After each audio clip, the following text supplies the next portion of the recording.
Hello, everyone, and welcome to the J.Gray podcast. I'm joined by Vinny Brusco. Finally, you and I have been talking for years, man. It's great to have you here.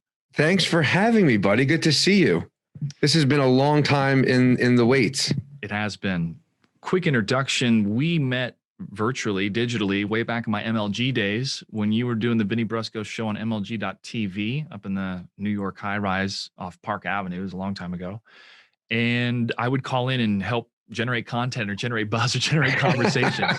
And there's still some fun conversations and jokes that were made that still linger with me. So if you can break down kind of what the state of your life was like when we had met virtually back then, and what has led you to so many podcast episodes and into the coaching lifestyle today. Wow, what a journey it's been, right? So the show was very different back then when we were doing it for MLG. It was myself, Steve, and Carmen, two co-hosts, and we were doing the show from MLG, and it was more like shock jock humor. So it was a little bit more based around like pop culture and things of that nature. And MLG at that time was trying to take a little bit of a shift. I think they were stepping away from just solely gaming and we're looking to branch off a little bit. And we made some connections there. And it was one of those really weird experiences where it was just like going up to the studio with the desk and, the Comic-Con press passes and all that stuff. It was living the dream at that time. And it was amazing. And the opportunity was fantastic and a lot of fun. And then I remember it was right around Christmas time. Ryan, who was like the producer of the show, he called me up and he was like, "Hey man, they're cutting back on the shows and they're going back to all gaming." And I was like, "How are we looking?" And he's like, "So far, so good." And they called me like 10 minutes later. He's like, "Oh, dude, I'm sorry to say, like, we got canceled." I was like, "No, like the dream." And then from there, the show, everyone kind of parted ways a little bit. Steve went on to do his own podcast. Carmen went to do another podcast, and I was doing with a couple of other guys, and they were great, Mark and Rocco, and they were great co-hosts. We were doing it from, my apartment, and it was a lot of fun. It was still in that same ilk, that same kind of shock jock mindset. And then again, Mark moved to California and Rocco had gotten married. So everyone's lives kind of went into different trajectories, but I still stayed on doing the podcast, and I was actually recording them in my car at like 5 a.m. going to the gym. And what became, they slowly transitioned from similar conversation to like stream of consciousness and mindful conversation and reflective. And it kind of became this audio journal for me. And I really felt comfortable in that space, like just kind of letting it all out. It felt really good.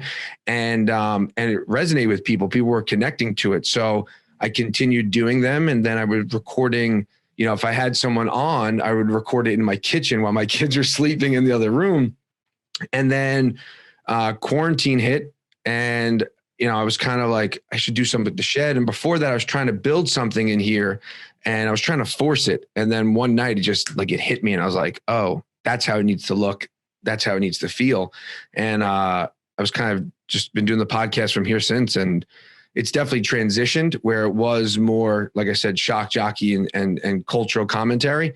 Now it's stream of consciousness. I do an IGTV every Monday, and then it's, one guest, once per week. And it's based around people's journeys and their stories. And there's something I really enjoy about, picking people's brains and learning about their particular path of life. It's been fascinating to go back in the memory banks and look at, watching your show and the group of people and the jokes and the cultural commentary, as you said, and the evolution of what your interests and what your journey has been like as a storyteller or telling other people's stories. I find very reflective in myself, where a lot of my time and efforts back in that era, which feels like a whole different era back then. Yeah, for sure. Was very video game focused, college, school, acting, and then evolving into a producer and being in charge of $1 million budgets for these shows for the biggest movie studios in the world, with Warner Brothers and Sony and others, and how much each show, each element, each conversation adds to your knowledge of the space, but also who you are as a person, of what you want and don't want to do. And so I find that very fascinating to see your evolution. And also you brought up the not trying to force the space.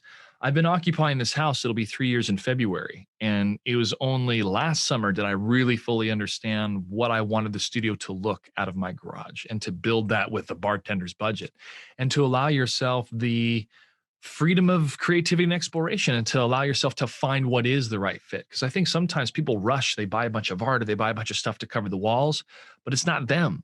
It doesn't really Yeah. speak to them. It just fills it in. You want to go for that authenticity. So when I look at your place outfitted, you got the sound dampening up, you have Boba Fett's helmet there. I could stay in that shed all day.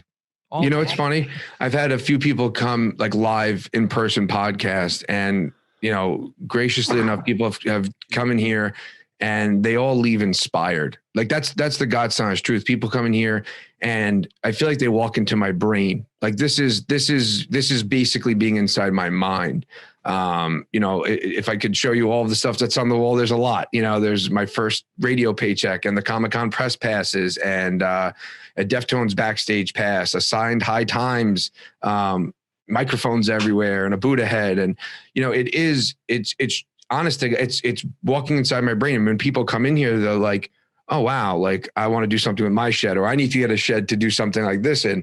And again, early in when I bought the house, this was 3 years ago, I knew I wanted to do something with this space. And I was, buying desks. I had like an old desk from somebody I knew, and it just wasn't there. And the time wasn't right for it, to be honest with you. It just wasn't authentic. And then I just had this kind of eureka. I didn't see it, but I felt it. I just felt what it should feel like in here. And I just got to work after that. It's a lot of effort to build a home, but it takes so much time. Going 3 years in here, and I bought a new electrical panel that has to be installed in the spring, all these upkeeps and improvements that happen. It's a constant project, but I would much rather deal with this constant project and have it be my own or in my family's name than renting an apartment. Yeah. At this time in my life. Do you feel that's commonplace for people our age in our 30s going, I want to own something, I want to build something, I want something that I can continue to upgrade and improve on rather than just pay the rent every month? I think it's a mixed bag. And I think that's where people get tripped up, is that the supposed to is the life, the boxes they're supposed to check, and I'm supposed to own a home. I'm supposed to be this. I think you have to just pull from an authentic self at the end of the day. And if renting feels authentic to you, then that works. If owning works for you, then that works. And it's not to give a blah answer, but I think, so many people get tripped up and tied up in what they're supposed to be doing based off of, cultural, mile markers or cultural finish lines that say, oh, by this age, I don't own a home, or by this age, I need to do X, Y, and Z. And with a lot of my clients that I do in my coaching practice, I find that, they step into that space more than they do step into their authentic self, and pull from a place of essence. I'm a huge advocate of flotation therapy, and the creator of it, John C. Lilly, in one of his books, he talks about, pulling from essence or pulling from ego. And those are two sources for people. And I think that, the ego masks itself in different ways, but when you pull from essence, it doesn't matter if you're renting or owning, as long as it feels right to you. I think that's what's the most important.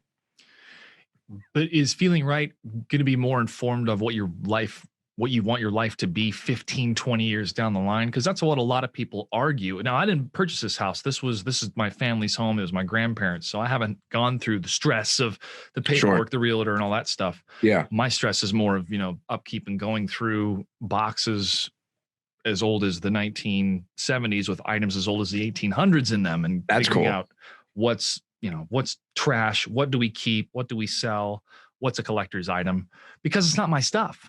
Right. Is my grandparents' stuff. So it's way more difficult to really classify, does this have sentimental value to me, to my father, to my family? Yeah, we keep it. Where do we put it? And the start of something new and fresh and it being your own, purchasing a new house, I think is what a lot of people are attracted to in their 20s, or the space.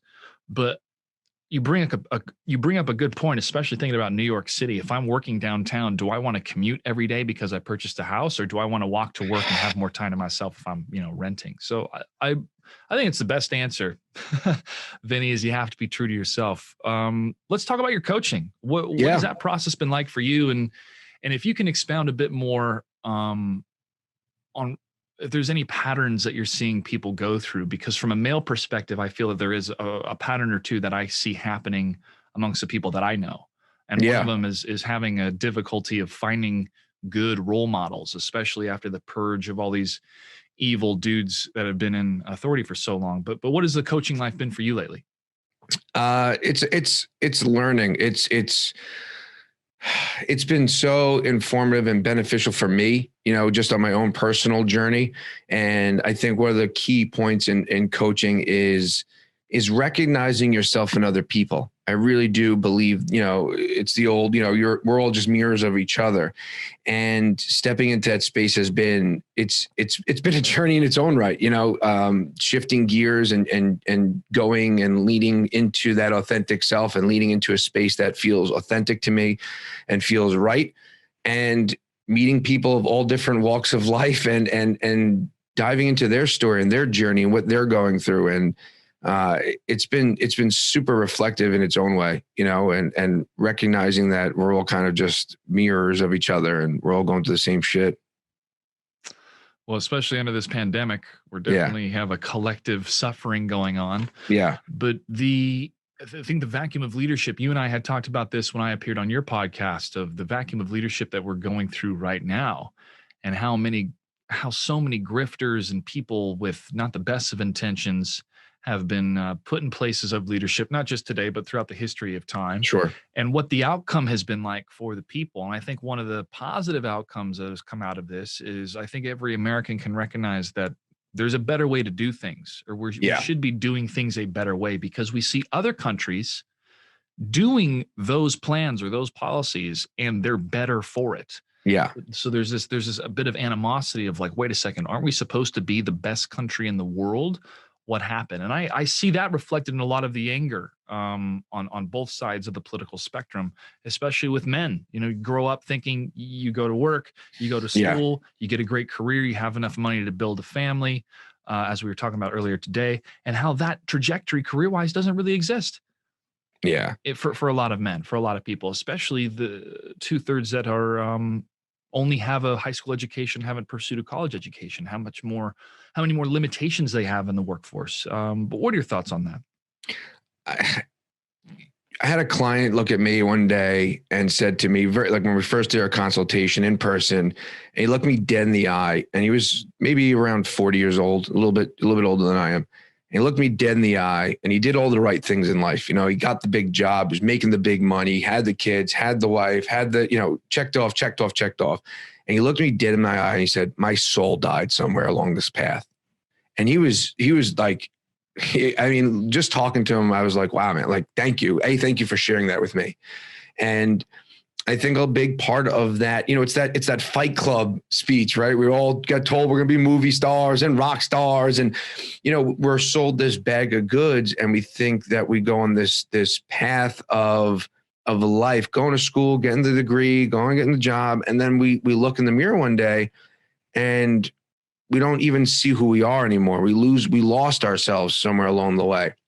I know for me, I did, for a little bit, and it was just, based on the fact that I was working 70 hours a week. I didn't have a very strong relationship with my wife. We were like, ships in the night, seeing my daughter and not spending weekends or having, and the things that were important and valuable to me, I wasn't present for. I was working a million hours.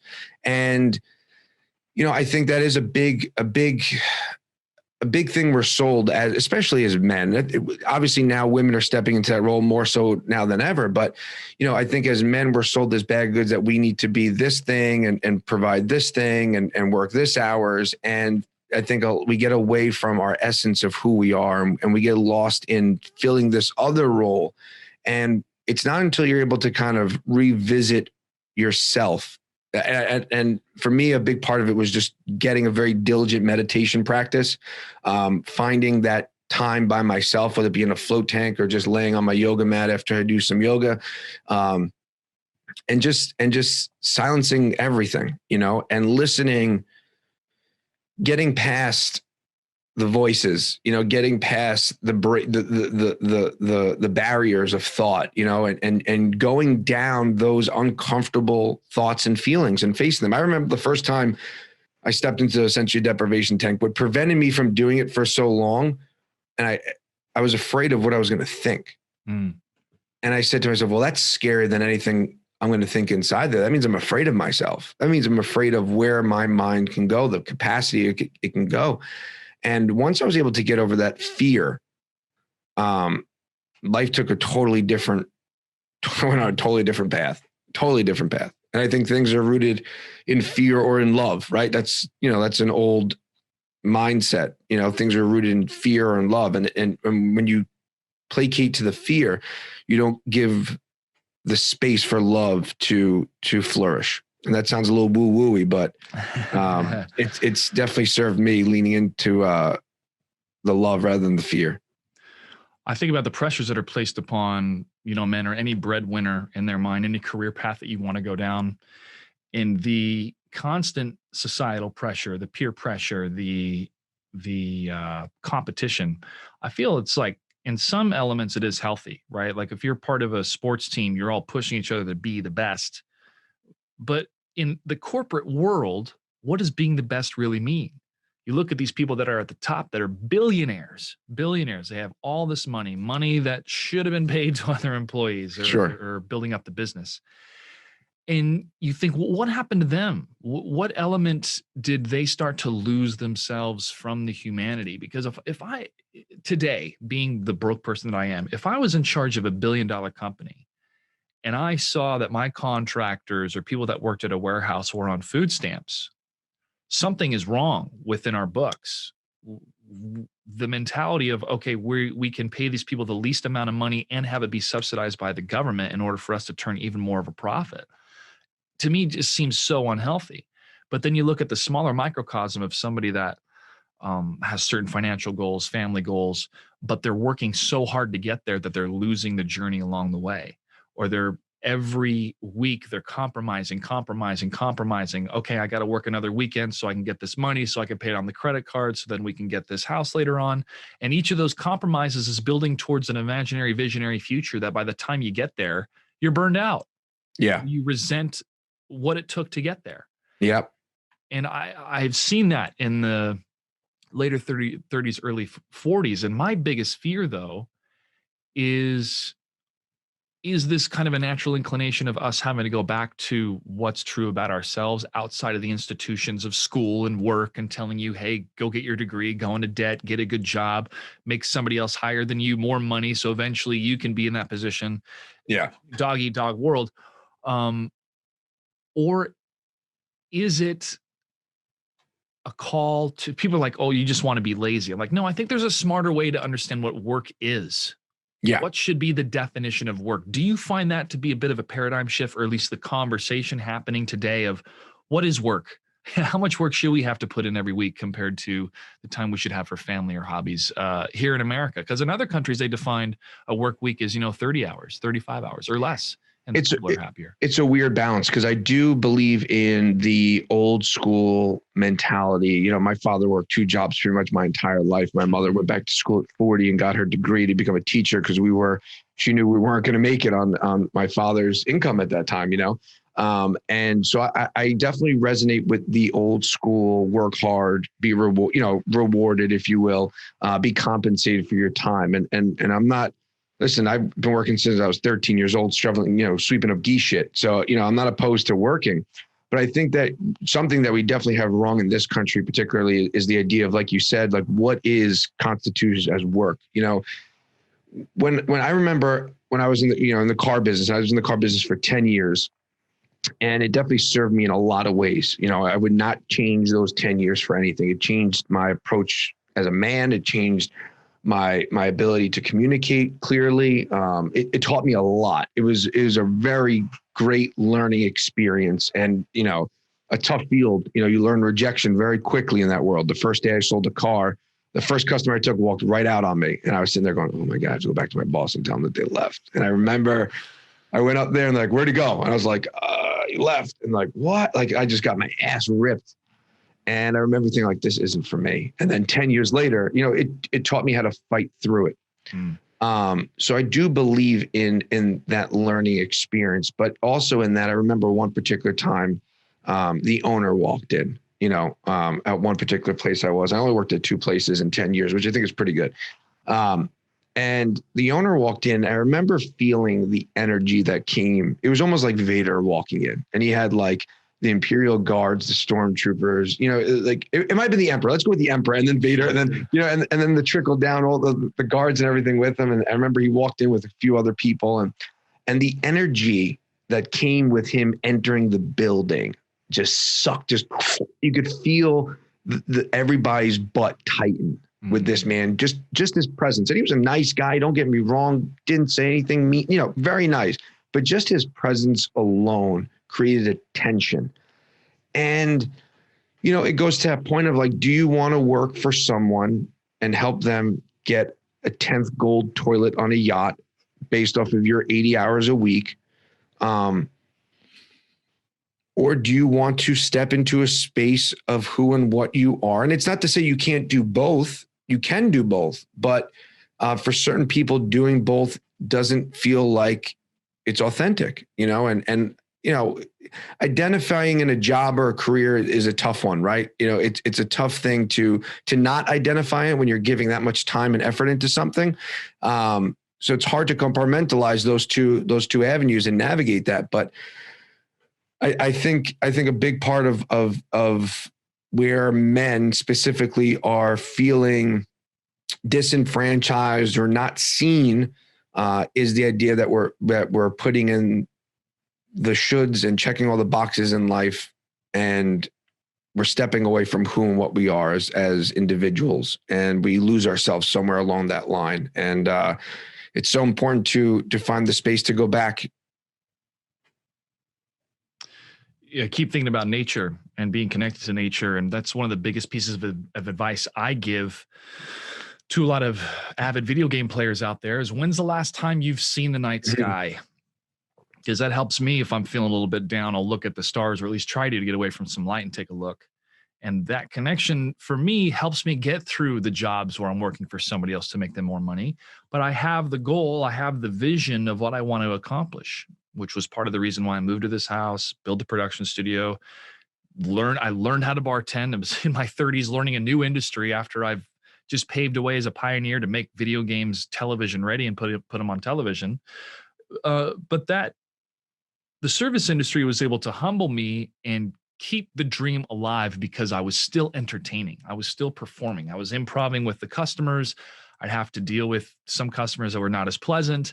I would have to check my own attitude sometimes. Sure. And that entire process is keep me on my feet as a performer. So even though I'd go into work like, here we go, at the end of the workday, I felt good. I worked for my supper, made a small but significant paycheck because it's growing towards something. The money was investing towards something. And that's Sure. What a lot of people have to do is work I was working 3 jobs 2 summers ago, and that almost killed me. But knowing that there's light at the end of the tunnel, that this is towards a goal, I think is really important. But if that goal is so lofty, or if that goal is that goal really defined by you and who you are, or was that goal defined by the institutions that you went through for many years that told you that that's what success is?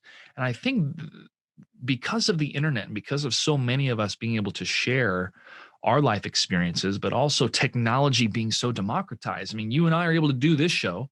Would have cost us $150,000 to do 10, 15 years ago. Yeah. If we wanted to do it live, right? All I have to do is just press a button, then we can do it live right now.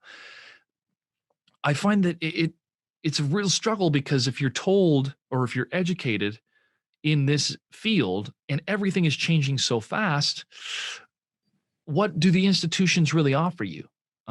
If this path of success really isn't clear and present. So for you, how do people find that space that allows them to find that authenticity? Because for me, it was reconnecting with nature. It was getting out of California, going back to the place that I grew up. And it was a process. It wasn't an event. It was a process, and it was tough. But I got to a place where I'm super happy with my body of work. I'm happy with what I've done, but I see a clear path for me in the future. I mean, that's what worked for me. What have you seen work for other people? For other people and myself, I think it's multifaceted. I don't think it boils down to one thing. I think one of the best things, and you said the key word, is being humbled. And that being humbled can come in a variety of different ways. Last night, last full moon of the year, My daughter's in bed.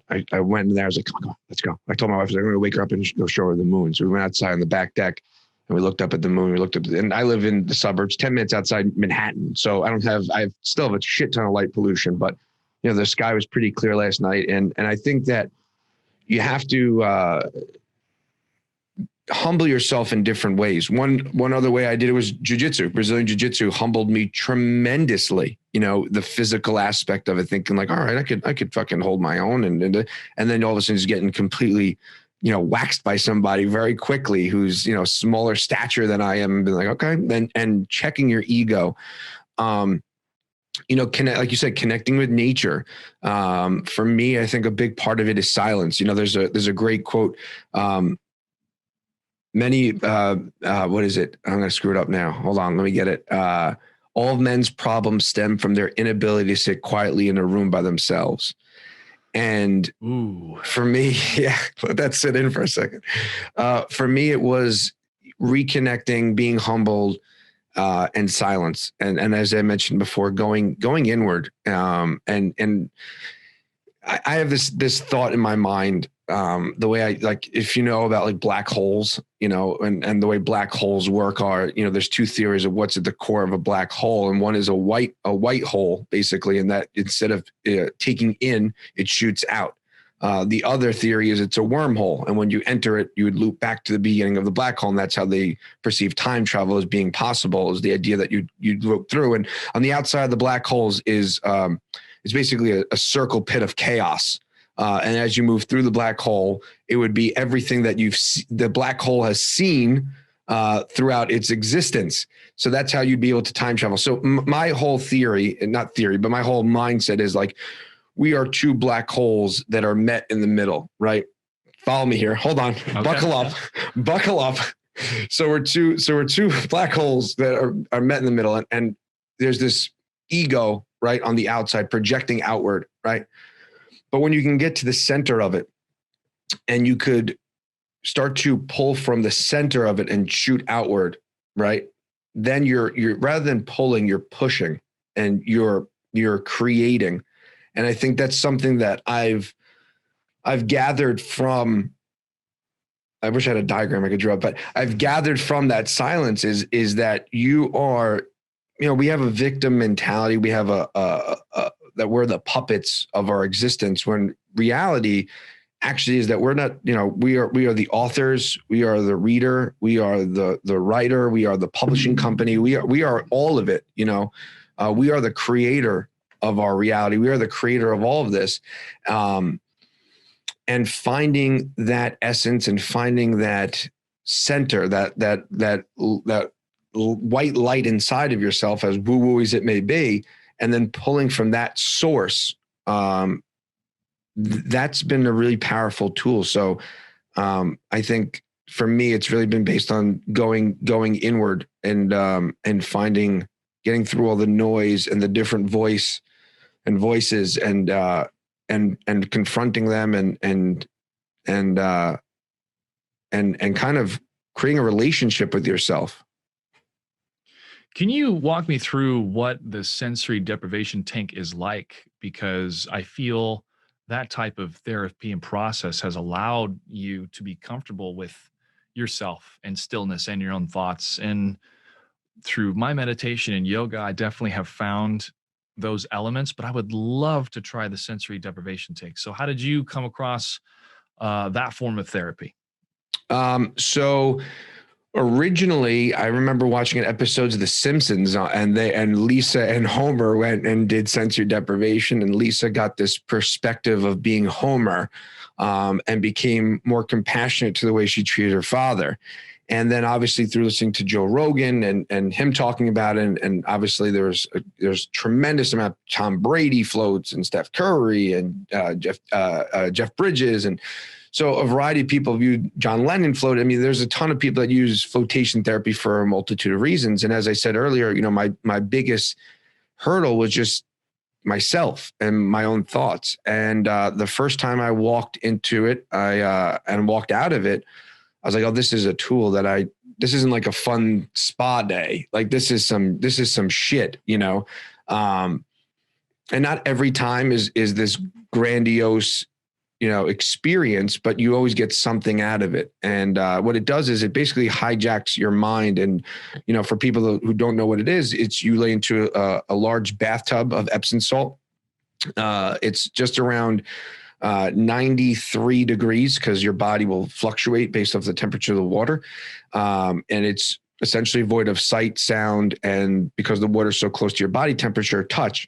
And you're fully buoyant. It's got 1,000 pounds of Epsom salt, so you have no gravitational pull down, and you're basically floating in the space. And what it does is you tap into that theta brainwave state, which is like that calming state. It's where children operate from the ages of 2 to 7. So you're pure, you're conscious, but you're pure.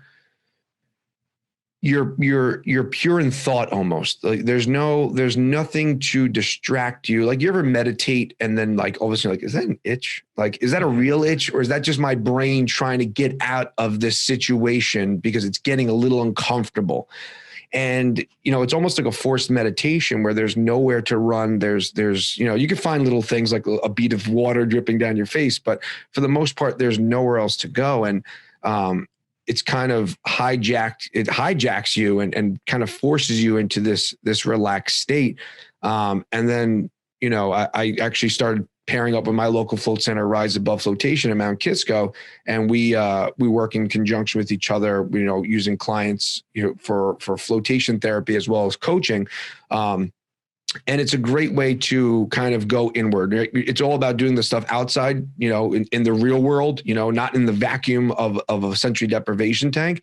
It's all about stepping into those good habits and creating those good rituals.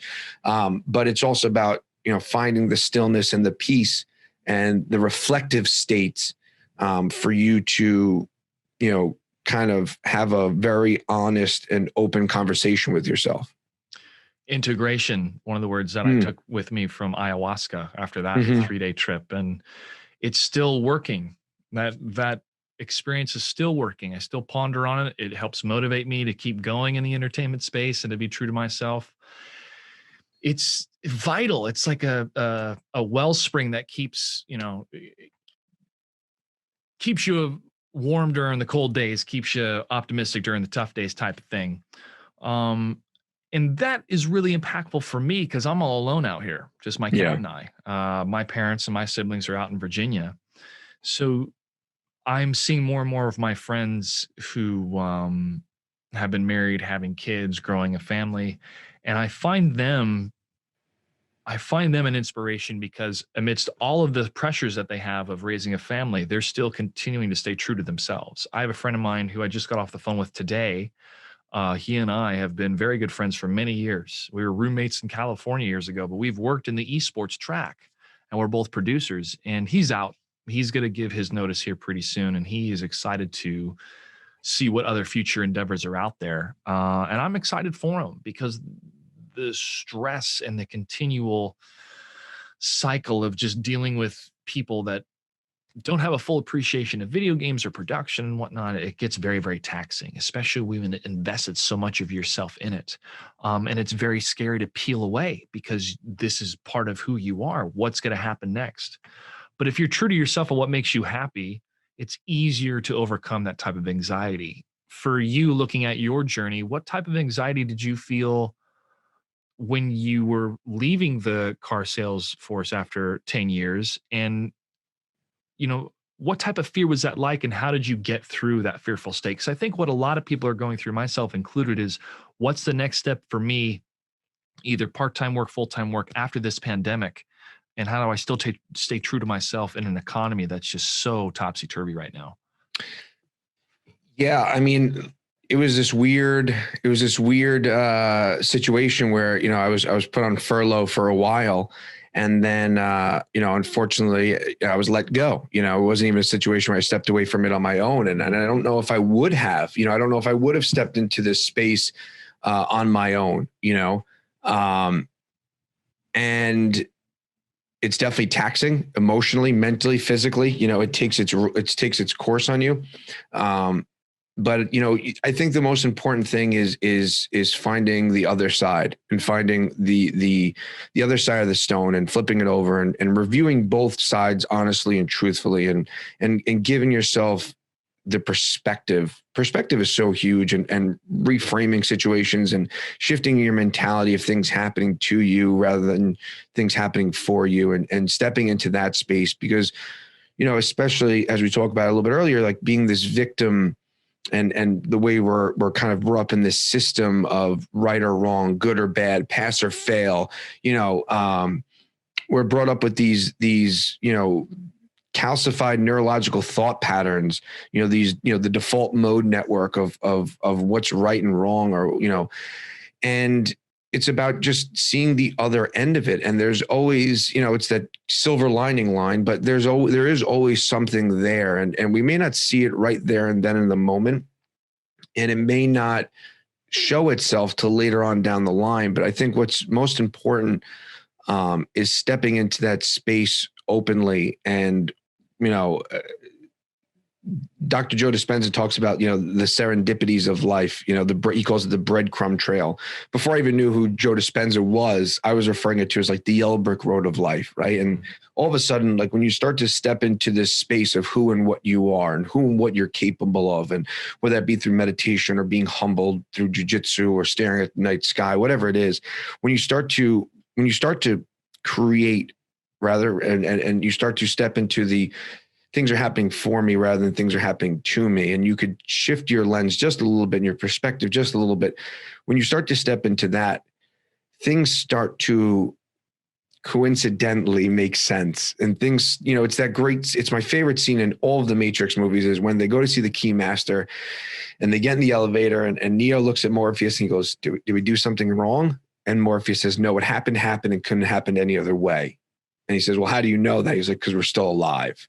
And then he gets down to the lobby and the Keymaster's there. He's like, come with me. And it's the reality that we have these plans, right? We it's the old expression, man plans and God laughs. We think that we're going to get to that job, or we're going to get that car, or we're going to have this thing or that thing. And it's just when you break it down, it's just chemical releases, dopamine, serotonin. It's just a chemical release that's tricking you into having these feelings. But when you can create those feelings authentically and organically, and they're coming from a place of essence and who you are, and when you step into that space, all of a sudden things start to line themselves up, and then it just becomes a matter of riding the inertia. Riding the wave of that feeling. And for as long as you can, it's going to crash. It's going to crash. You're going to have your moments where you're like, what the fuck am I doing? What the fuck am I doing? And I have those moments daily. But I think it's in those moments where we get to choose, right? We get to reflect and go, okay, like, I also facilitate a men's group up here in Westchester, and we do it every other week online now that with COVID. And I remember the first day I pulled this all together. It coincidentally lined up, the whole thing. Someone reached out to, hey, you want to start a men's group, a whole bit. And it was the first day I was going to do it. And I was pulling a Starbucks and I'm getting a coffee. I'm at my full-time job at the time. And, the voice comes up and it's like, what are you doing? What are you doing? You don't know how to facilitate a men's group. You don't know what you're doing. Who the fuck is going to listen to you? Figure something out, call it off, go back to work, shut the fuck up and cut the shit, man. Right? That's what I heard in my head pulling into this Starbucks the day I'm going to facilitate this men's group with like 13 guys showing up. And I recognized that. And I could have stepped into that and leaned into that and that's fear, and I recognized and I called it out. I was like, okay, I see you, ego. I see you, fear. I see what you're trying to do. Protect me in some ways, right? Protect my what I've created for myself and not embarrass myself or whatever false narratives we tell ourselves. And I called it out. I was like, I see you. I recognize you. Thank you. But that's not serving. That's not going to help me accomplish what I want to accomplish. And I move forward the men's group, and I've been almost doing it for almost a year now, and just to see people walk away with something every other week. Text me afterwards, say, hey, listen, the timing of this was whatever you want to say, coincidental, serendipitous. To know that I'm providing a platform and a space for men to speak honestly and openly about their feelings, what's coming up in their lives without judgment, without having to have this bullshit water cooler conversation of how the game was, and really getting to the core of who we are as not only men, but just as humans. I'm so grateful that I kind of got through that voice, Yeah, me too. And I'm glad that you're able to articulate it that way, because I think that happens to every single one of us. I know for me, for yoga, my journey with yoga over the last 3 years was I've done jujitsu, taekwondo. I love always trying to be physically active. And I find myself, if I'm not incorporating some sort of physical training within my daily, if not weekly life, I get very irritable. Oh yeah. Very irritable. Yep. The phrase that you say, step into the space, I've really enjoyed the way that you articulate that, because that's how I feel, or I think of the world sometimes of, okay, yoga's cool, I'm going to the classes, but I don't feel like, I don't consider myself a yogi, or I haven't attributed that type of label to myself because I didn't fully step into the space yet. I was like, right. Okay, I'm enjoying the benefits. But after about the 3 months into it, I started to say to myself, you're converted for life, bro. I mean, this stuff is able to help your recovery when you do work out super strong. You're more focused. All the functions of your body are better. Yoga definitely is a positive boon in your life, and you should continue it. So after taking the baby steps, now I have both my feet squarely in the center of the mat, and I'm doing yoga teacher training starting this February. And I want to be involved in this community and be a teacher they can rely on for the 26, because I see that space authentically in me after trying it out. I think a lot of men and women and everybody need to allow themselves that fear and to try something out first. Because it's so tough, the fear of failure. I mean, even growing my own YouTube channel, I've been on YouTube since 2007. Right. And I was making videos in 2010, and then off and on. And then I went off to work for other brands and other companies and made them great videos. And if you combine all of the body of work that I've done that exists off Twitch and YouTube, I mean, this is so many hours, so many views, millions and millions and millions. I need to harness all of that and bring it in, all the life teachings that I've learned and the experiences, and bring it into building my own channel, my own brand. But damn, dude, it's a little bit disheartening when you only have 10 people watch your live stream while they're watching somebody else and they have 47,000. But that person that had 47,000, they started with 10 people too. They started from the same place as well. I love the it. difference? What's the difference? They put in the time.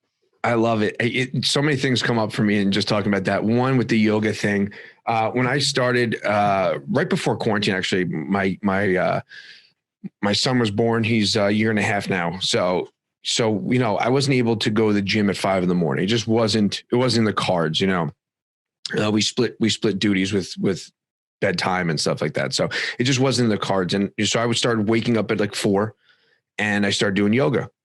And I remember, like, I must have been week 2, and I was sitting there and I'm doing some pose where, like, my legs are supposed to be an L, like a perfect fucking L.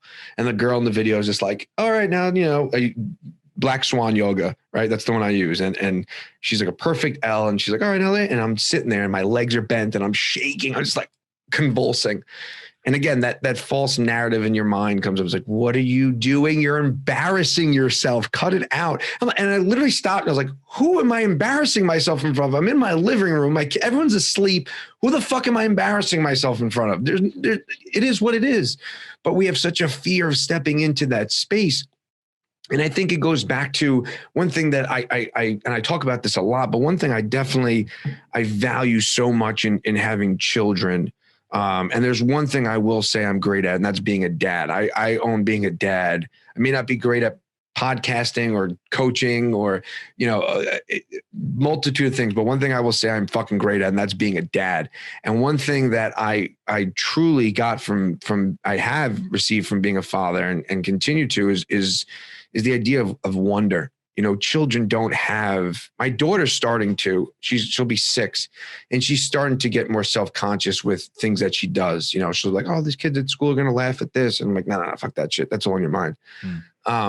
But the idea of wonder and play, we get, it goes back to our point that we were talking about earlier. We get into this, this who and what a father or a man should be or should look like or should act like. And, we when we're not fitting the cookie cutter mold of that, we start to question ourselves and we start to question what we're doing. And I think that's when we're stepping away from being our authentic self. Like I could think of TV dads we grew up watching, right?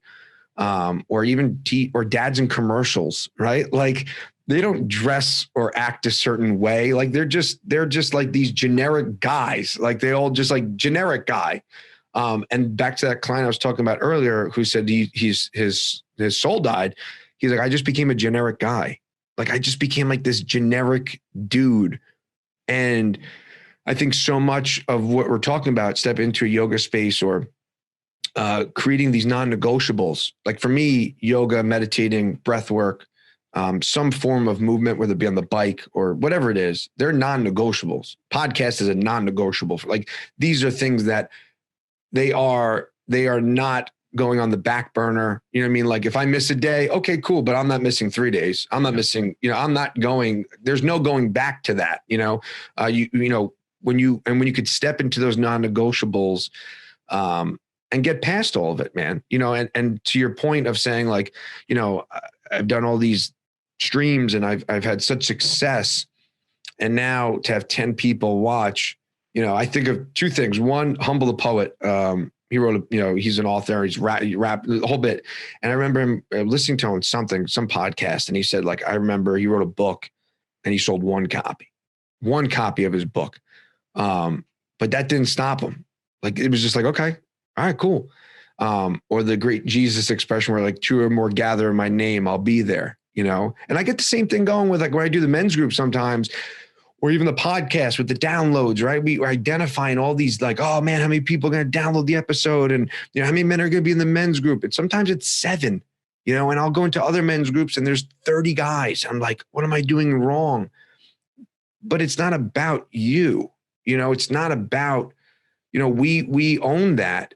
But it's not about us at the end of the day. It's about providing a service for others, and if there's one person that downloads the podcast or 10 million people, if there's one person that, steps into the men's group or there's 10 million people, it's about enhancing someone's life to allow them to become better.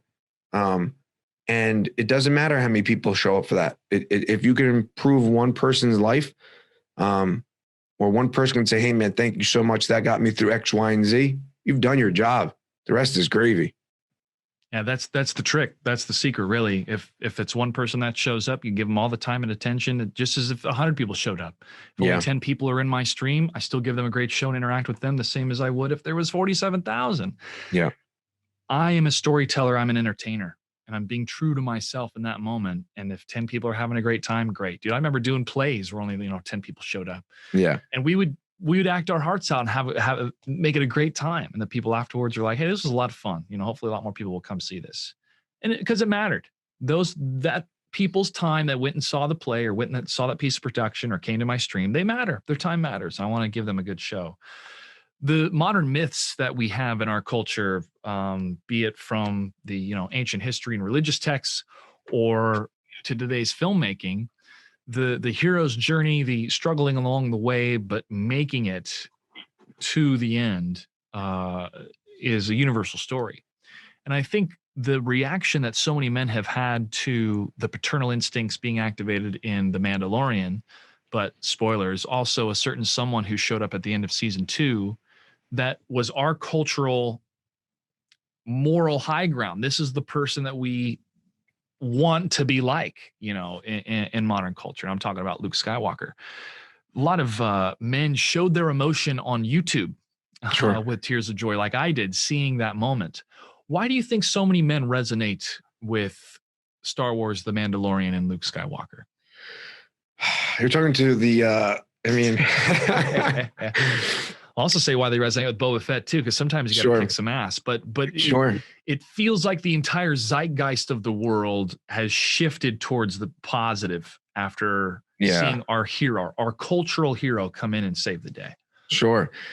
You know, I think the Mandalorian and it's like you said, it's the hero's journey, right? It's about going out, doing the work, coming across all the different enemies, all the dragons, all the caves, facing all the challenges and tribulations and trials through life. But being authentic, you know, he went against, you know, in that first when he bring you, what are you going to do with him? Isn't it against your kind to worry about things like that? And just in that moment, you know, he's operating differently now. You know, it's that great episode with Bill Burr. He's like, well, can you not take off your helmet, or can you not be seen? Like, what's the story here? Like, those are two different things. And he questions who and what he is. And he questions what it means to be a Mandalorian. Is it about that you can't take off your helmet, or you just can't be seen? Can you not worry about the bounty? Can you not care about the bounty, or can you care about the bounty? And I think that last scene, you know, I can get teary-eyed just talking about. My daughter was distraught. She didn't watch the whole thing, but I showed her that last scene when Luke makes his fucking triumphant appearance. And that last scene when I was even explained to my mother, to be honest with you, I was explaining, not, you know, she knows I love Star Wars and all that, but I was explaining to her and she's like, oh my God, like, because I was watching the last episode with my nephew for the 5th time. And she's like, oh my God, when he takes off his helmet, you know, and Grogu like touches his face. And it's this moment of being seen. You know, this whole time he's wearing this armor and this mask to protect himself, to protect, you know, this little Grogu. But in that moment, he allows himself to be seen for more than just this protector. You know, there's a great kung fu movie. It's the one that in Kill Bill at the end when she's watching the movie and she says, Shogun Assassins. It's the same premise of it. It's a father and son, and they're going through this journey with each other. It's called, I think it's also called like Lone Wolf and Cub. Wolf and Cub, yeah. Wolf and Cub, yep. Mm-hmm. It's the same premise. It's the same story. But in that last scene, he allows himself to be seen for more than just the protector, right? He shows himself. And then when you have Luke Skywalker walk into it, you know, man, that was next level. But he, you know, the thing about Luke Skywalker, the weird thing is he's always had this dark element to him, right? He never dressed like the other Jedis. You see him fucking force squeeze the shit out of, and he's always had this edge to him, which I think a lot of people resonate, because I think at the end of the day, we all want to do good and we all want to do what's right for others, but we have our own traumas and our own experiences that allow us to get off of that path and get off of that road. But I think ultimately, I think we all authentically want to do what's right. I love to explain to people why Star Wars is my favorite story. When you have, you know, the hero's journey of Luke having to forced out of his comfort zone and follow the path of the Jedi, facing off against the harsh truth of his own family, that the killing machine that is the right hand of the Emperor is his own father. Right. And, you know, he faces him to try to save his friends, but his teachers, his mentors are telling him, don't do it. You're going to follow the dark side. But Luke's like, I have to save my friends. Will you want me just to sit here and do nothing? Right. So you have loyalty, a bit impulsive, sure. But the end, and this is why I love Dave Filoni, because he really gets Star Wars and what George Lucas was trying to do. Sometimes it fell flat or didn't quite work, you know, with the prequels, but the story, the heart of it is there. Yeah. And that was Luke was in the throne room and the Emperor is tempting him. You can take all the power. And even Vader's like, yo, we could crush the Emperor and we could rule the galaxy as father and son. And Luke at the end says, no, he throws his lightsaber. He says, I'm not going to use the Force. I'm not going to join you and use the dark side, even though I could save all my friends and probably do this. I would rather be a Jedi like my father before me. I would rather have the love of my father. And the Emperor can't even understand it. He doesn't understand why Luke will not take this power. And so the Emperor is like, all right, so be it. So when he's killing Luke and Luke is shouting out to his father, Vader makes the choice to save his son. And Vader is the only person in that room that could have killed the Emperor because he's part machine. And that machinery was absorbing the electricity. So the machine and the man was able to destroy the Emperor. You know, it's such a wonderful operatic story. I love it. And it confused and hurt me when The Last Jedi came out, because not just of the story, but just the attitude of what it means to be a good person, or what it means to train, or character, and being true to character. And it created this schism and this rift. And I felt like I was being gaslit. Like, what? This is the guy that went to go save his father, that would relinquish the power of the Emperor, but yet he has a vision and then he's going to kill his nephew. Like, show me why. Show me the struggles, the pitfalls. Show me everything that Luke had to go through that made him make that decision. I get it. I'm not saying it's not impossible. No, it's possible for Luke to be a hermit and want to disconnect from stuff. But it just seems so disheartening of a cultural character like that turned out that way. But in the end, he does come back and connect to the Force, save the day, helps Rey. You know, we still have a great, you know, Luke Skywalker in ghost form, but the entire world wanted to see what all of this training, all of this dedication, all of this way of life would turn out for Luke. And we got to see a glimpse of it. So it felt like a payoff for being a good person, sacrificing, struggling, doing the right thing, because in the end, you will receive the benefits of being that person full of wisdom and scars, but you'll be able to lead. And I think that's what we're all kind of looking around, at least in my cultural circles, is I keep looking around for Gandalf the White. Yeah. Or Gandalf the Gray, or Luke Skywalker to come in and go, all right, we're going to shut down the Senate. Yeah. Everybody's getting $2,000 for a month for a year. You know, it seems everybody's grifting and in for their own when they finally have authority and power. I know it's not a fair assessment, but when you keep waiting for Superman and waiting for the cavalry and you're not coming, you start to realize that it's up to you. You have to be the one to occupy that space and to have these arguments and to vote and to be involved. Because if you don't, who else is going to do it? And I'm trying to fight through. Is this just my ego saying like, oh, this is more fodder for you to talk on YouTube about? Or do we really have a vacuum that people are filling that leaves us wanting for leadership?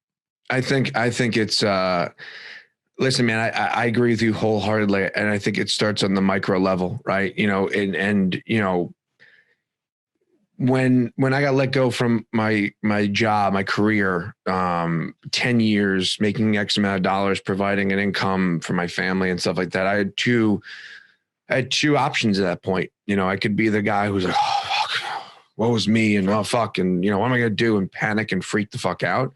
You know, wife, 2 kids, a mortgage, or I could, pull in my resources, step into a space that's of authenticity, lean into my partner, lean into my wife, and utilize and use our what we've built together as strong foundation and framework.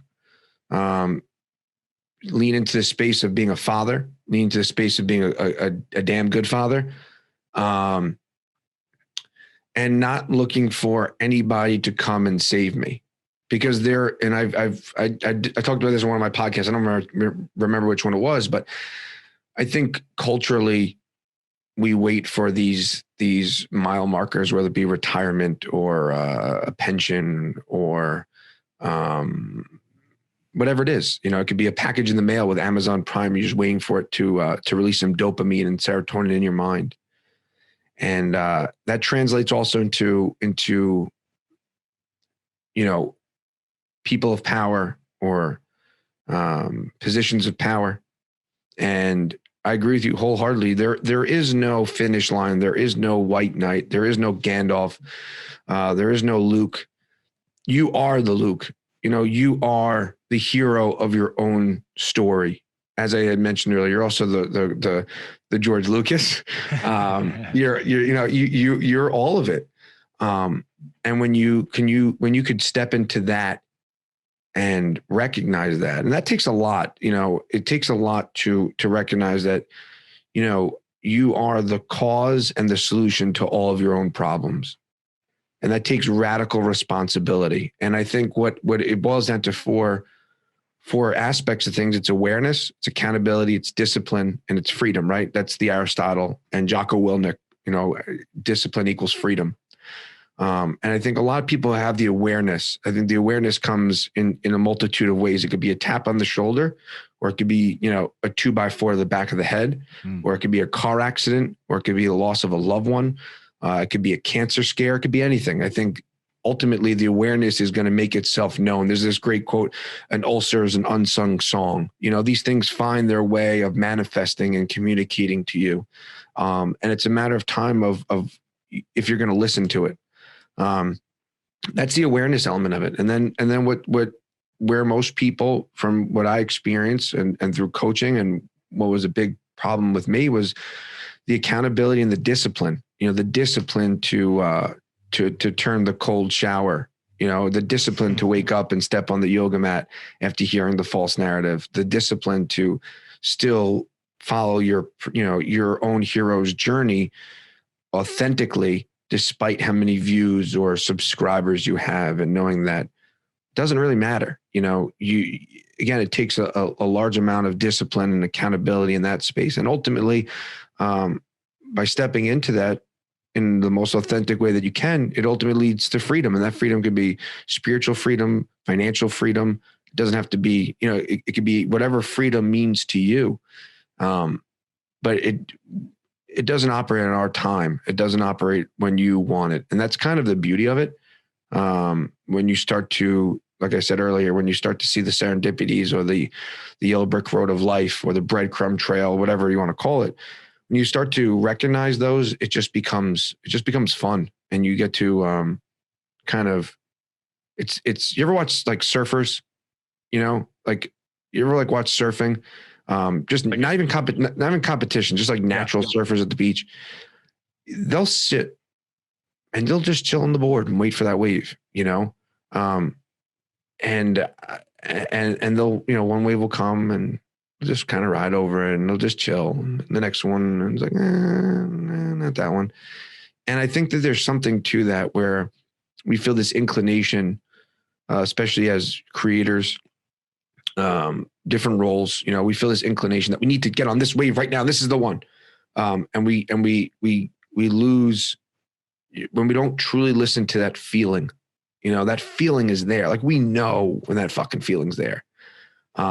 It's like shooting a bow, right? There's like this moment where like it's the perfect release. And if you're too early, you're a little bit off. And if you're too late, you're a little bit off. But like when you just settle down and settle into it and just allow it to be what it is, you feel that moment. It's like spot on. I'd much prefer those moments than having a crowd on social media tell me I'm doing a good job. There was a conversation I had with a friend of mine regarding talent in the video game space, especially during live shows, and how talent, the commentators or the hosts, will continually check their phone and check social media and interact with all these people online. Well, not everybody's very nice online, and they'll say some very mean things. Especially the video game space. Yeah, so especially the video game space, but especially what they say to women. It's like, women have a tough skin in the video game space, and I applaud anybody that is on any social media has to have a tough skin. But when you work in a space, when you try to chime in on the microphone and coordinate people in a Counter-Strike game, and they're all telling you, "Oh, make me a sandwich in the kitchen." I was like, yeah, I said that shit when I was 12 because I thought it was funny, but it's not.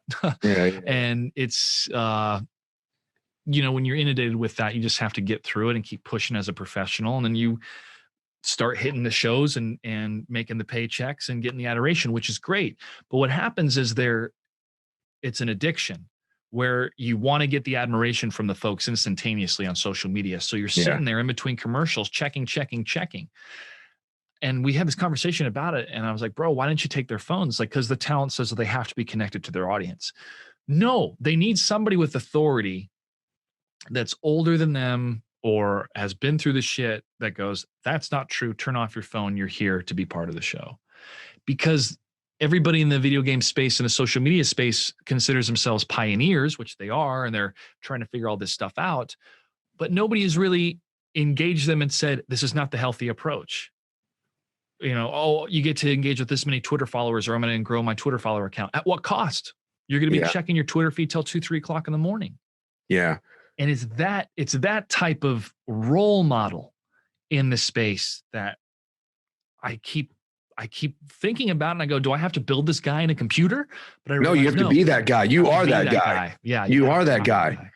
You are that guy. It's funny because I remember when I did the first MLG show, and it was like I think it was pre-recorded, if I'm not mistaken. It had to be pre-recorded, and it was. I remember I went to my grandmother's house, and it was on the screen. Like my mom had the laptop open, everyone was all stoked about it, and then the chat room started going.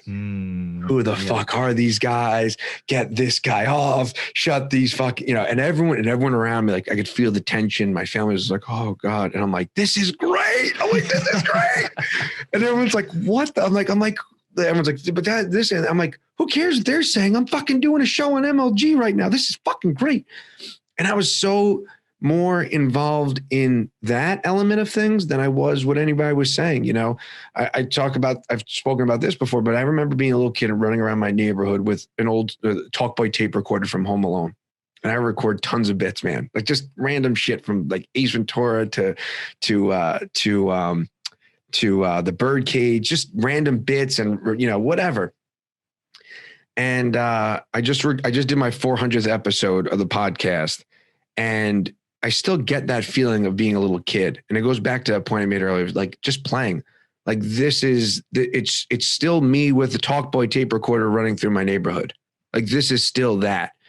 And, the video game space is tough. Those dudes are hardcore. And I think that there was an authenticity that I didn't provide that space openly. Like I played video games, but I wasn't this huge gamer. There's an authenticity that I didn't provide that space that people probably just automatically picked up on, and rightfully so. And that's their opinion. And it went the direction it went. But yeah, the social media things, it's crazy. Like this week, actually, after I recorded my 400th episode, this week, I was literally using this entire week. I turned off all social media. I just removed it from my home screen. Haven't opened it. It's only Tuesday, but I haven't opened it. And I was like, yeah, this week I'm just using it to get clear and to realign and to really have an internal dialogue and reflective state of what I want to bring into this new year and this new, I look at things as staircases and landings. And this is something I kind of got from the float tank, but like, again, goes back to the previous point of we think that there's these end goals that we're going to cross this finish line. It's like, fuck, I'm done. I did it. I feel good, whatever. I can retire, whatever it is. And that's not reality. I think it boils down to staircases and landings. And the staircases are different lengths and different widths, and each stair, a different amount of stairs. But ultimately, you climb a staircase, you get to a landing. And then in that landing, you get to reflect. You get to look down the staircase and go, I just climbed that. And you get to look up the next staircase.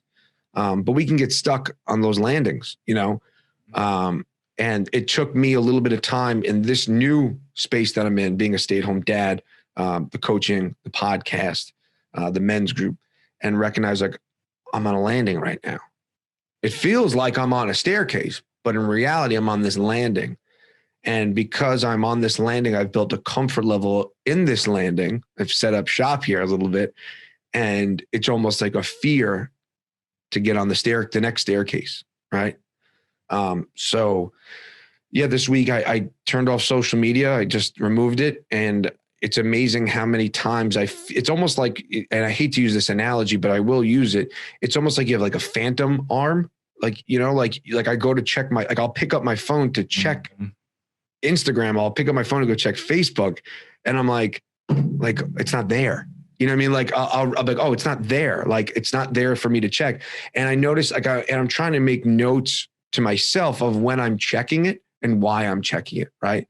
So if it's a moment of like frustration with my kids or something, I just need to escape, and be like, whatever, I just need to get out of this current reality. I need to go into the land of make believe.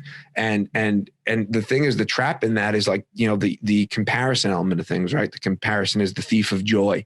And then you see the guy with 10,000 followers and the coach with this many whatever it is. And then you go into your own headspace with that. And that's where it gets tricky. It does get tricky, but you have a wonderful anchor of reality. You have a wife and kids where I think a lot of people that are building their career and are out at sea don't have that anchor point, or they live alone, or they live with roommates, and they don't have something to remind them what reality really is and why it's important to focus on this reality. How overall, in your experience living in New York City, how do you think the overall attitude is of the city today? And what do you think the attitude is going to be, or are there going to be any paradigm shifts specifically for your mass population of a city going forward after the pandemic? Because here in Seattle, we're a lot smaller city size compared to New York, but I find that a lot of the big city attitudes will either be the same or they'll fluctuate between each different city. But what would you say is the attitude of New York today, and what would you hope it to be tomorrow? So I'm just a tick outside of New York City itself, New York City proper. So I'm a little bit outside of that, but from the people I know who lived in the city, work in the city, I think overall there's a big, again, I think there's a big shift collectively. And I think, again, New York or any city is just a micro of that macro, and I think, and it goes back to the point we were saying earlier, that the idea of what does a work week look like? What does a work week feel like? Why does a work week have to be? I was talking to a buddy of mine just recently. He's like, the idea of a work week being 5 days in the office and X amount of hours is going to change, and I think that for the people we were talking about before who are on the upper echelon of that, it's going to be a little bit of a rude awakening, because it's almost like the system that we've had to come through in order to reach this level of achievement that we could say is honorable. But now we're in particular, yeah. Oh yeah. But now that's changing. And I think for the better. I think overall, people having a healthier work-life balance, having the realization that I don't need to be in an office behind a computer for this amount of time every week, in the long run is going to create a healthier culture, and hopefully a happier culture, because I think a lot of people, I forgot the number, but it's like over 80% of people work in a field that has nothing to do with what they went to school for, and I had a buddy of mine and a career coach and he has a headhunting firm. I had him on the podcast, and we were talking about the realities of just again, that cultural stigma of what and who you should be and what you should, what field and having jobs rather than a career. And when you hear numbers like that, it's like people aren't picking what they want to do anymore. We're just kind of flopping our way to doing it. And then we get caught up in that narrative and that trap. With the change of working from home over having to commute to an office, we've seen a lot of companies incentivize employees to move to a smaller town as long as they have internet. Yeah. Do you think that will change the real estate nature of a place like New York City, or is the city going to adapt like they always do, and it's just going to attract a different type of business or different type of locale? Because I'm seeing a number of people leaving San Francisco and even Seattle because they can move back home with their parents and still have relatively the same job. So do you think that will have a major change on New York City or the surrounding area? I think for quite some time it will, for sure. Ultimately, do we get it? Are we going to default back to our old ways as a culture? We saw this post 9/11, and early on in the pandemic, when everyone's outside banging pots and pans for our essential workers, and everyone was American after 9/11, and there was an overall feeling collectively that we were a united front as one. And I think that that's a beautiful thing. As you can see, there's an American flag here, and it's not hung for any political reason. It's hung for the essence of what this country stands for. And I wouldn't want to live anywhere else in the entire world, because, what this, and maybe in its origin state, it was developed out of,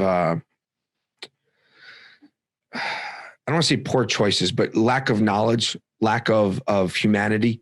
But ultimately we can't go back, right? All we could do is take everything, our history, our past, and use it as a staircase we climbed. And now where we go from here.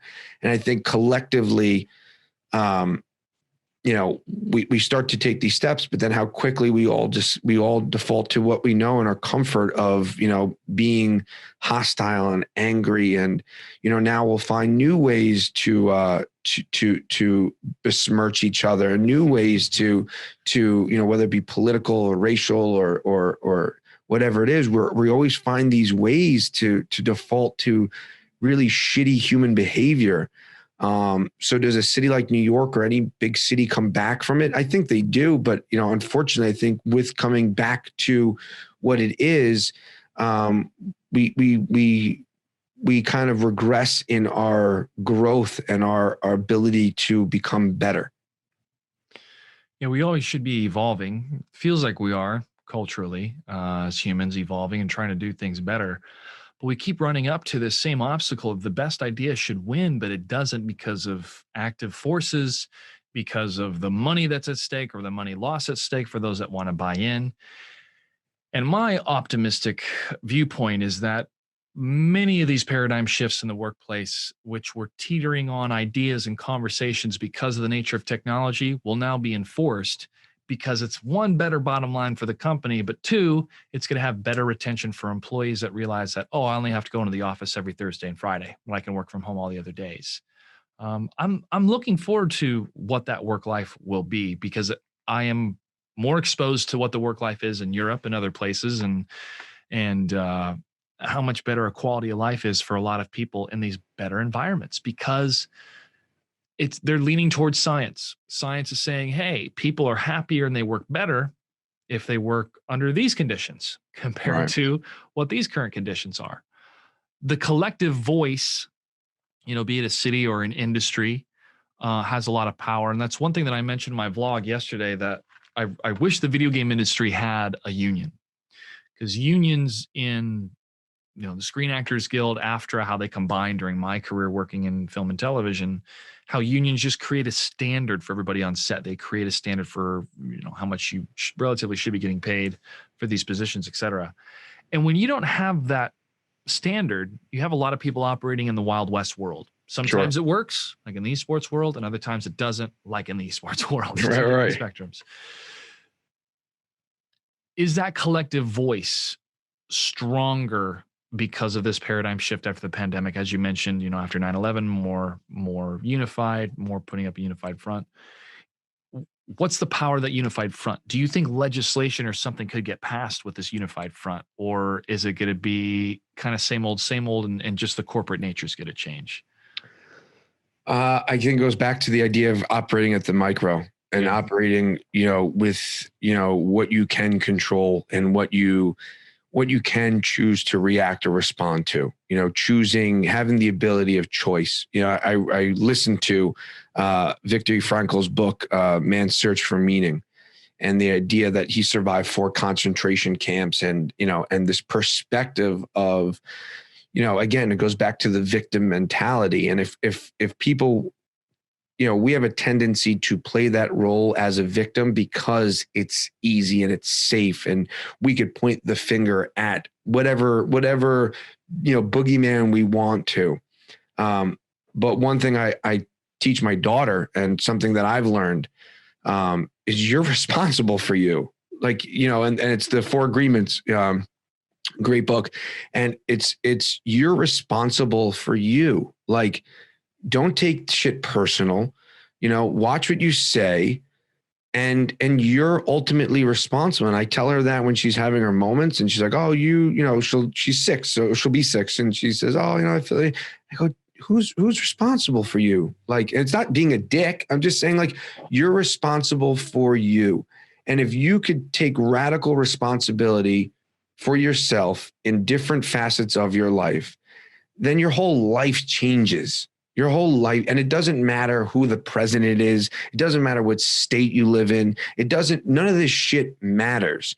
But what happens is we live in this society, especially with social media, that perpetuates this victim mentality, this victim mindset, this victimized culture. And when you lean into that space, then yeah, everybody's a motherfucker. Everybody's an asshole. Everyone's trying to get you. Everyone's trying to, do X, Y, and Z. But it really does boil down to operating at the micro level. And if everyone operated worried about them fucking selves, then that would change the macro level. But because we're so worried about the macro and we don't focus in on ourselves, that's where we get tied up. And try to look at yourself in the mirror for 10 minutes. Try to just stare. I had Dr. Tara Well on my podcast, and she's a mirror meditation facilitator. And it is a radical experience. And I've done it, to stare at yourself in the mirror. No, like, lights on, nice lighting, in silence, and just stare at yourself. And most people can't do it. Wake up every day and say, I love you to yourself. Most people can't do that. Most people don't do that. It's become part of my practice that after I do my Wim Hof breath work and my yoga, and I get my blessings from them, and at the end of their recorded videos, whatever it is, and I see the light in you that sees the light in me, and namaste, and whoever says what, I sit up and I say, good morning, Vincent. I love you. And I say that, and some days I could fucking say it and I mean it. And other days I say it and I'm like, that was bullshit. But okay, you said it. And I think that it really does boil down to operating at the micro level. And that's where we'll see a big shift in culture, when everyone could take responsibility and ownership of themselves.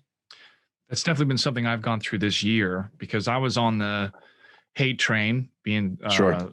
On social media, in the political sphere for sure. But after a while, I started to realize, well, this is a really well-crafted tweet, but is this going to get me closer to what I really want?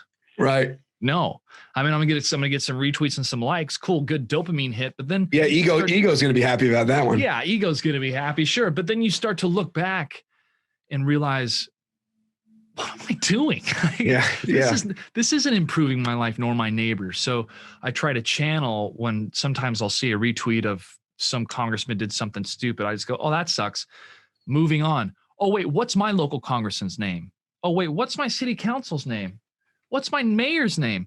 All of the local stuff just becomes that much more crucial, because it's stuff that actually affects me, and my voice will matter so much more compared to just a tweet on Twitter. Yeah. And I'm grateful for that personal experience that I've gone through, just because of being active in the political process and researching the candidates and trying to keep an open mind. But knowing what I want, or I think that I would want out of an elected leader, is, what would I do if I was in that position? You are representing me. You are representing me in that position. That's what I'm voting for. Well, who's representing me in my neighborhood? Right. That should be more important. So I've made it more of a goal for 2021 to be even more active with the city council and to chime in. But one thing that has really helped me in that world of feeling like a community is my Native American tribe. My father was adopted. He did his genealogical research. Turned out that we're Chickasaw, enough blood in us as the kids to be part of the tribe, which is wonderful. And to see how connected they are within their community in Oklahoma, a community they were forced to live in because of the Trail of Tears. And yet they turned it into this oasis in Oklahoma because they cared about the micro. They cared about themselves, their tribe, their language, their people, their elders. And I know if somebody visits a reservation, there's plenty of depression and tough things that people are going through, and it really sucks. This is a inheritance of the consequences of the United States of America and then the Native Americans. But overall, there is something intrinsically happier about the nature of people when they feel connected, like a village or a neighborhood. And we've lost that. We've lost it ever since I was a kid, moving to Kansas and not really knowing our neighbors. And now I know two of my neighbors, which are cool, but I couldn't tell you the names of any of my neighbors across the street. And that's on me. I keep waiting for them to come over and introduce themselves because this house has been here since 1943 in my family's name, but it's going to take me to go over and introduce myself. It's tougher because I don't want to show up without a mask and gloves and stuff. And if I want to make cookies to make the introduction even better, great. But are they going to be thinking, oh, wait, did he touch the cookies? Right. So, but it's up to me. It is up to me to do it. And over the summer, I did a project and talked to all of my neighbors to install a fence. Some of them didn't want to do it. So I installed some signs to stop people going through our alley behind us. But I had a lot of grateful people that were appreciative of me making the effort. And I guarantee anybody listening to this, if they make the effort to get to know their neighbors, even if their neighbor is cold, doesn't want anything to do with them, they will feel better about themselves and they'll feel better about their neighborhood. So yeah. And that's the funny thing. It's like, we always expect the other person to take the first step, right? Yep. We're like, oh, no, well, they'll do it. And it's almost like you're at a stalemate. You're playing like this neighborhood chicken with each other. Luckily I have some amazing neighbors. I know a good amount of them. But at the same time, yeah, man, it's operating at that micro level. And I want to go back to something you talked about. And I've been talking a little bit about this recently is the idea of elders and the idea of like those elders in the community and those elders in the tribe. And that's something that we've culturally gotten away from. And someone that was very near and dear to me was my grandmother. And we connected significantly later on in life. As my grandfather was very sick in the hospital, I'd take her to the hospital and we'd connect just listening to sports talk radio and bullshitting, and we developed a real admiration and love and respect for each other. And I remember it wasn't too far before her passing that I hugged her, and without words, we literally had this moment of, oh, this is the last time we're going to hug in this capacity. We didn't share words. It was an overall feeling. And I think that as a culture, we just brush off old people, especially with something like COVID. It's like, oh, the old people are going to die. Fuck them, or we put them in nursing homes and those cultures like a Native American culture or any of the other, South American cultures, they hold their elders near and dear to them because they have been through so much, because they can shine a light on your blind spot, because you can go to them with a problem or a question or a concern or anything, and they could provide you with a space or a container that allows you to self-reflect and to stumble upon your own answers without giving you the answer outright.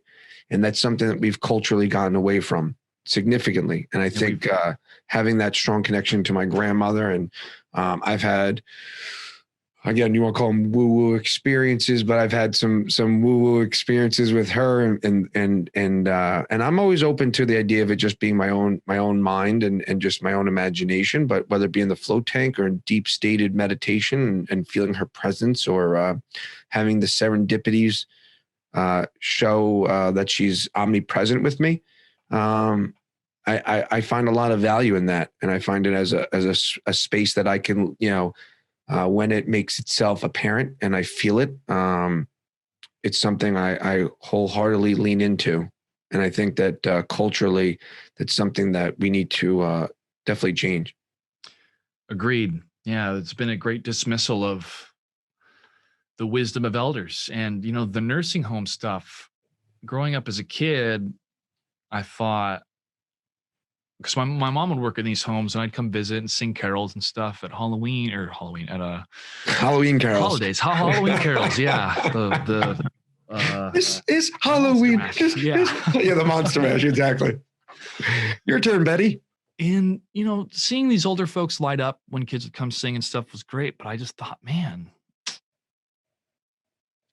is this it? Yeah.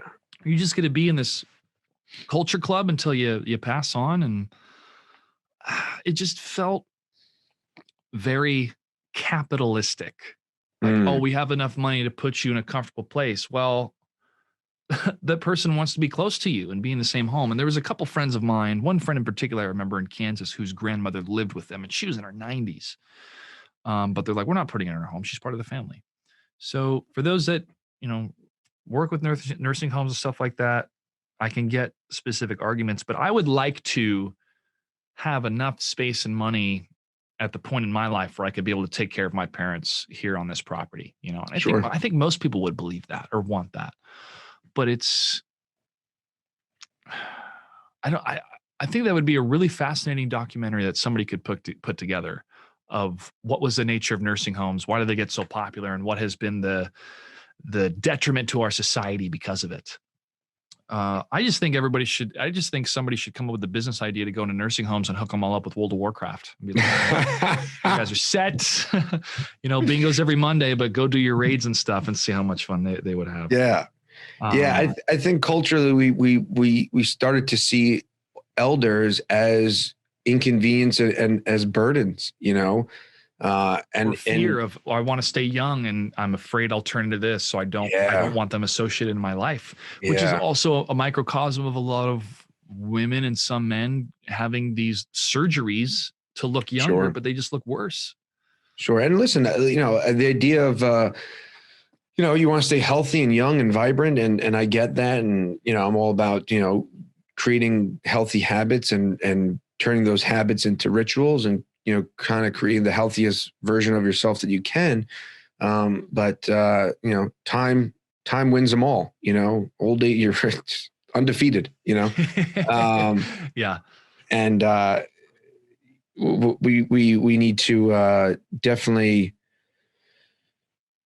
rewind things a little bit, because I think culture, we've got a lot of things out of whack, that would help us elevate each other consciously and create a better, healthier life for everybody, At the micro level, man, it's really, really inspiring to be able to reflect and hear that from somebody that's devoted to, improving people's lives and creating these coach groups. There's been I know you've reached out and joined that Facebook group, but I would recommend anybody, if they have the capacity to do so, to talk and join groups like this and talk this stuff out, because you're not alone in your thoughts, and it's okay as a dude to reach out and talk to other dudes about stuff. It's part of our genetic makeup.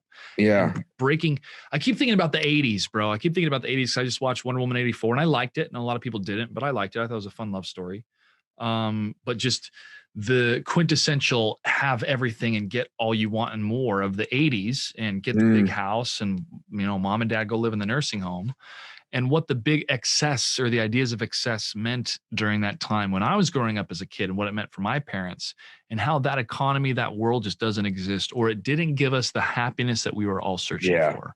Yeah. That's the key part right there, is it doesn't, it doesn't provide the intrinsic happiness. There's the hierarchy of needs, and at the top of the hierarchy of needs is self-actualization, right? That's the highest level of the hierarchy of needs in this tangible existence that we have. It's about, having a healthy, food and a shelter, and then it goes to self-actualization. But then there's the conscientious self-actualization, the conscientious hierarchy of needs.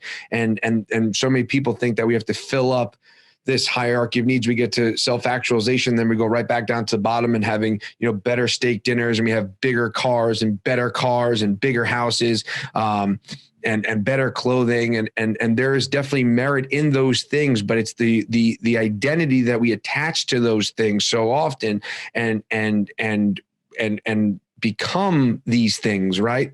Like early on in quarantine, I big sneaker guy. I had tons of sneakers that never been unlaced, never touched concrete. And I remember just stacking them up, and I took a picture and I was like purging, because I was using so much bandwidth, even like clothing wise, like, I was using so much bandwidth on, like, it sounds trivial, but like, and in hindsight, it really is trivial, but like so much bandwidth on like shit, like your brain only has so much capacity for, information and for, for things. And I was just using bandwidth on like fucking, if someone's going to make a comment at Comic-Con about my fucking Han Solo t-shirt, like what am I fucking doing? You know what I mean? Like a stack of sneakers, people fucking nothing. And I have sneakers that I've never seen concrete before. Like, what am I doing? And then operating on that micro level again, and focusing inward but so many people reached out to me to see if I was okay, because I was going on this purge of shit. Like, are you okay? Is everything all right? Like, and I appreciate that, right? I appreciate that. But from a cultural standpoint, it's like, oh, he's going through something. He's losing his mind. He's crazy. He's this, he's depressed, whatever it is. When it was just a realization that I've created an identity in these things. And I like things. I like things. There's nothing wrong with things, but it's the relationship we have with these things and how we identify in these things that's where things get really fucked up, you know, and that's where we trip up over ourselves. And I think if people looked at the conscientious hierarchy of needs and going from, you know, incompetently conscious to, you know, being on autopilot on a conscientious level, that's where you start to shift and that journey upward.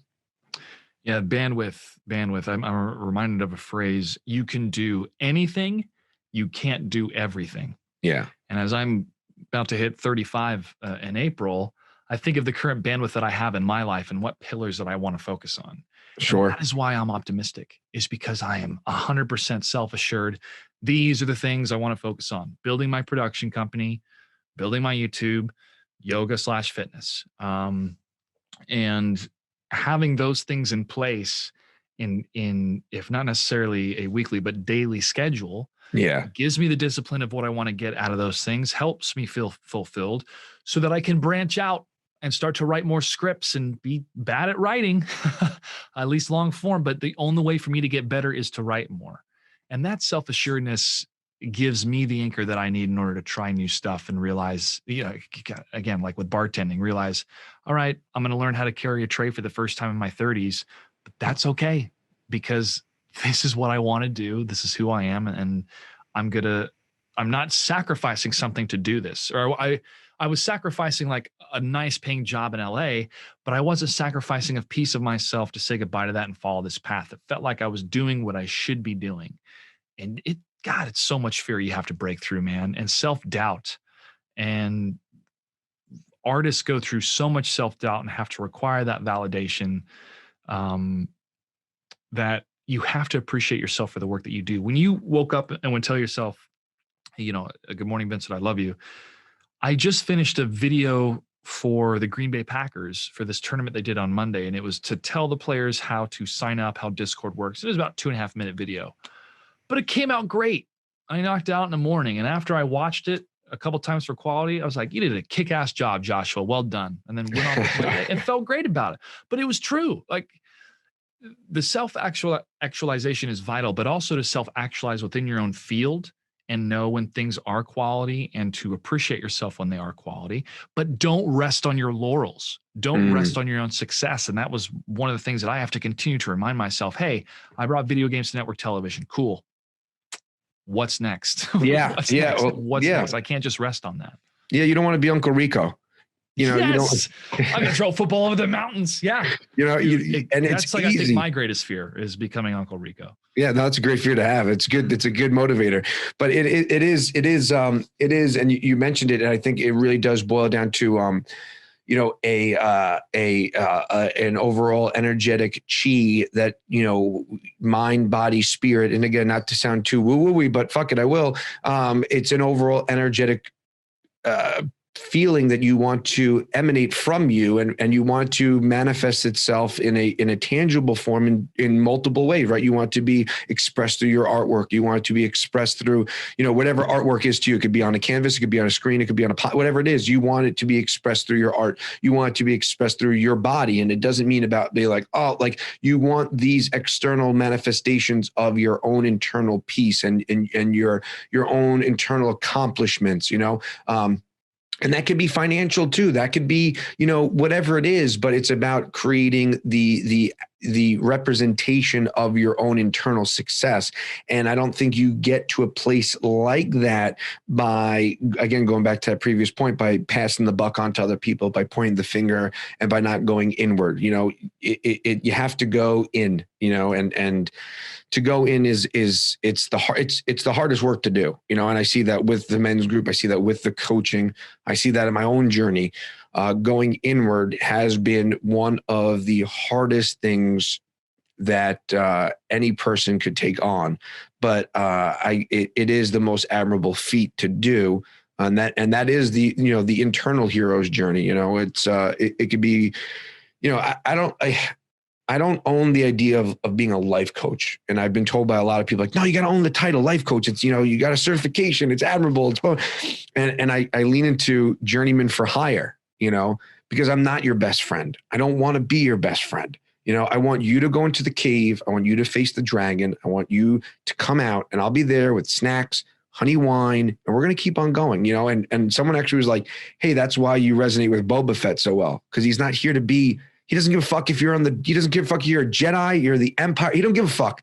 He doesn't care. He wants to do the job. He wants to keep it moving. He wants to get paid and keep it moving.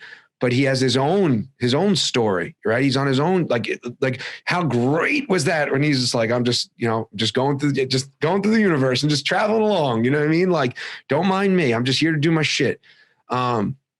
But he stays true to his principles, and he stays true to what it means to be who and what he is, whether he be a clone or whatever he is, he stays true to that.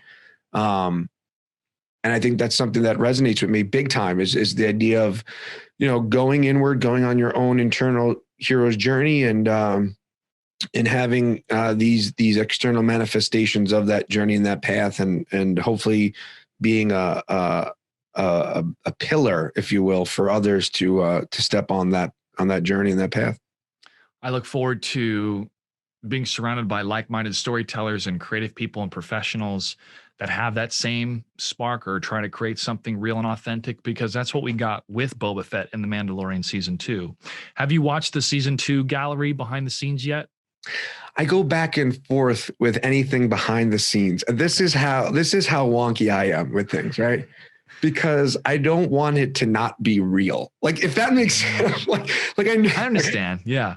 I love a good making of, I love a good story and I love the thought process in watching people and this is something that I've gotten from the podcast so much, is I love seeing people in their authentic self and seeing people in their flow state. I love seeing people doing what they love to do. It brings such joy to me. And it could be a surfer on the beach. It could be watching you do your podcast. Whatever it is, I love seeing people step into who and what they are and be in a state where they're omnipresent. And it's just like, you could tell people on autopilot, man. It's beautiful to see. But back to your question, I love seeing that. But at the same time, I don't want to see it when it comes to things that I want to be real. I don't know if that makes sense. Got it. Well, I will just give you a quick highlights, but it definitely accomplishes what you said. There's this amount of joy watching these creative people put something together they're so passionate about. But the director behind the Boba Fett reveal, the episode, Robert Rodriguez, who you and I have watched his films forever, action badass. Sure. In the interview, he's telling them, I made this thinking that this is the one and only time we get to see Boba Fett, which is why I made it this way. But he shot the action scenes with his sons and action figures showing the different explosions and stuff. So when he showed that animatic to Jon Favreau and Dave Filoni, they're like, wait, are those action figures? He's like, yeah, that's all I had. And they go, this is the best animatic ever. And he goes, these are my people. When you have a group of people that have this like-mindedness and are in both the internal pursuit of truth and honesty in the moment and are doing that in a storytelling way, using all this technology and characters and stuff, that's where magic happens. Yeah. And I admit that's the one thing that I miss the most with quarantine is the magic of putting on a production that is full of so many different people from so many different walks of life, but you're all there trying to make this world come to life. And they did. And I know that that's what I'm destined to do for the rest of my life, be it a live show on YouTube playing video games, or be it a short film or a trailer that I'm working on out of my own volition, if I can make it happen. But that's the fire. That's the fire that keeps me going. And the beauty about that is when the older that I'm getting and the more that I pay attention to these behind the scenes movies, I feel more connected to these creative people. I don't feel like, oh, they're geniuses, they are, but they're still on the podium of the best, but their technique, their language, their decision-making doesn't feel foreign to me. It feels like I'm speaking their language. That's the crazy thing, right? Pursuing the same fire they are. Yeah, it is. That's the crazy thing. And well, first I want to go back to the point where you said those action figures, because when I was watching that scene and I, without knowing that conversation happened, I was talking to a buddy of mine. I was like, that was like watching a play set come to life. That was watching a play set come. I didn't even know that was a thing. That was watching a play set come to life. And there was one other scene that really stands out to me from Game of Thrones. And it was the episode where I'm terrible at names, but the little kid kills Jon Snow's girlfriend, the redheaded girl, the wildling. Yeah. And they're in the corridor of the castle, I guess it was, whatever it was. That was another scenario where I was like, oh, I'm in a sandbox right now and I'm playing with my action figures. And that's what that scene was. That Boba Fett scene with all the stormtroopers, that was being in a sandbox as a little kid. I remember playing on the side of my driveway in the Bronx, on the side of my drive with my Star Wars figures, and the grass is as high as them, and just being in it. And that's what watching that scene was. It was watching a sandbox come to life. And it was so true and authentic that it conveyed that point. And it goes to what you're saying, like, when I being on this journey of my own and using terms like, oh, the yellow brick road of life, and not knowing how to explain what I'm experiencing or what I'm feeling, and then hearing someone who's Dr. Joe Dispenza, and hear him referred to as like the breadcrumb trail, and then being like, oh shit, that's what I'm saying. Like, I'm saying the same shit, I'm not Dr. Joe Dispenza. I'm Vinny Brusco from the Bronx. Like, you know what I mean? But I'm saying the same thing. And then what comes up is all the imposter syndromes. And then that all comes up. You're like, oh, well, who the fuck, and that's a whole nother fucking egg to crack open. Mm-hmm. It's a process. It's a process. Yeah, 100%.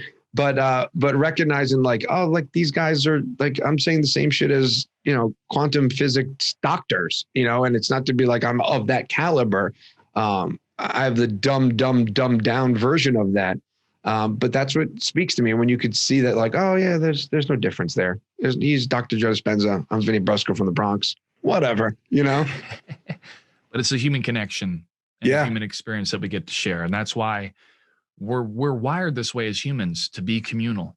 And as we're going through this crisis of the pandemic, and will movie theaters come back after this and whatnot? Movie theaters had trouble. I'd prefer them to be no more multiplexes, just 1 or 2 screens, but to have great ushers, to have people there that respect the arts, and have employees there that make sure that people are there respecting the arts, instead of turning into the wild and craziness that it was.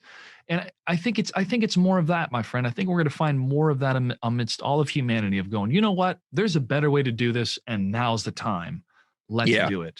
Yeah. And I think that's what you need to lean into. Yep. That's what I do for my sanity, is to lean into that as well. You and me both. Vinny, it's an absolute pleasure to talk to you, man. I wish we could do this in person. First remote podcast for me, but we'll do this in person. Oh, 100%. One day we'll get it going. Anything else going on in your life, or anything you'd like to plug at the moment? Everything is over at vinnybrusco.com. I'm going to revamp the website this week. And it goes back to that point, right? Pros hire pros. You got to outsource. You can't do it all, but I'm still learning that. So everything's over there. You can book a free 30-minute consultation with me over there, or, their number is up on the website. The podcast is on iTunes, Spotify, Stitcher. It's available on all those platforms. And my YouTube channel will be up and running with video podcast in the new year. So, and the Council of Dudes, which is the men's group I facilitate, that's every other Thursday. I always post it on there. So, and everything is at vinnybrusco.com and at the VB Show on Instagram. All right. Well, congratulations. Is that enough plugs? Did I plug enough there? That was enough. Jeez. I was just say congratulations. You are an inspiration for being consistent in growing a podcast and being true to your life journey. So thanks again for your time. Ladies and gentlemen, Vinny Brusco. Mr. Gray, thank you so much, brother. I appreciate it. All righty. Everybody can follow me on social media, Mr. Joshua Gray. I will see you next time. Good night and good game.